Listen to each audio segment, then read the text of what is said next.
Lorsque nous affirmons que les pyramides ont été construites par les Égyptiens noirs et que beaucoup d'inventions que les usurpateurs se sont frauduleusement appropriées sont d'origine afro-égyptienne, les néocolonialistes en perte de vitesse prétendent que ces réalisations appartiennent à un passé et que les Noirs ne seraient que des dormeurs d'esprit profitant des œuvres des autres. Pourtant, l'homme occidental a volontairement ignoré de mentionner dans ses encyclopédies les réalisations révolutionnaires des Noirs qui ont changé le monde à jamais. Dans cette vidéo, nous nous proposons de faire une liste non exhaustive d'esprits brillants des Noirs qui ont permis au monde de franchir un pas important dont l'école coloniale ne pourra jamais enseigner. 1. Lewis Latimer, l'homme qui a permis au monde d'être éclairé en proposant l'usage du filament de carbone dans l'ampoule CE qui a prolongé sa durée de vie, qui était juste de 30 heures. Il a été à la base de l'électrification de Philadelphie et Montréal. 2. Garnet Morgan, un noir qui a inventé le masque à gaz, sans quoi la Seconde Guerre mondiale n'aurait pas abouti au même résultat. Il a aidé à sauver des vies. Il a aussi inventé les feux de signalisation. Cet homme vous a permis de contrôler le trafic routier. 3. Alexander Miles, il a inventé l'ascenseur. Vous insultez les Noirs, mais travaillez au 10e étage en y accédant grâce au génie d'un homme noir. 4. John Stannard, qui a inventé le réfrigérateur. 5. John Smith a inventé les freins de voiture. 6. Lee Burridge et Newman ont créé la machine à écrire. 7. Cheikh Anta Diop a créé le dosage de la mélamine à partir de la peau. 8. William Woods a créé l'émetteur téléphonique, le four chaudière à vapeur, le système de télégraphie à induction, l'antenne parabolique et plein d'autres inventions. 9. William Purvis a inventé le stylo à encre. 10. Powell Johnson a inventé les lunettes de protection. 11. Jane Cook Wright, le premier à faire usage de la chimiothérapie contre le cancer. 12. Daniel Hale Williams, le premier à réussir une opération à cœur ouvert.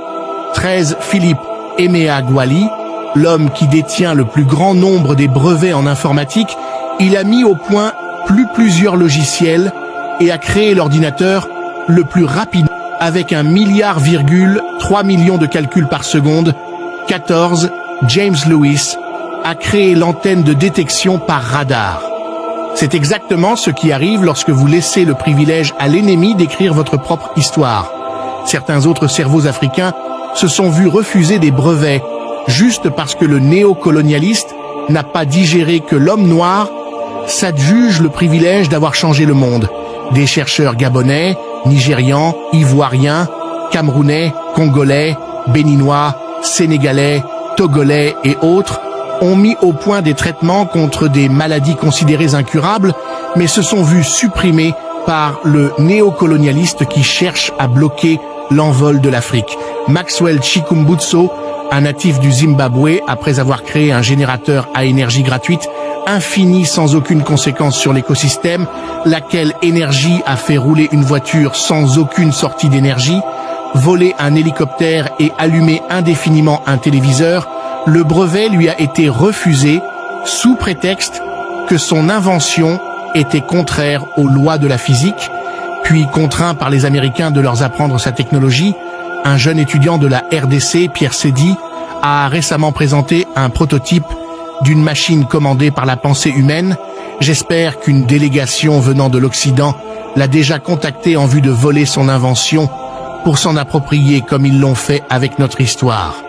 Ainsi, nous constatons qu'à chaque fois qu'un Noir sur le continent met en place une invention révolutionnaire, il est soit supprimé, soit contraint de quitter le continent pour aller leur apprendre sa technologie, puis, n'ayant plus besoin de lui, le tue, puis s'approprie de sa création. La plupart de nos gouvernements en Afrique sont distraits. Au lieu de développer et protéger les potentialités que nous avons, ils se contentent d'aller déverser des millions à l'étranger. Pourtant, nous avons tout pour être une superpuissance comme l'ont été pendant des siècles nos ancêtres afro-égyptiens. Chers frères africains, Nous ne pouvons prétendre au développement sans recherche scientifique ni protection de nos cerveaux. Nos autorités doivent enfin se réveiller. Combattants de la liberté, like, abonne-toi et partage.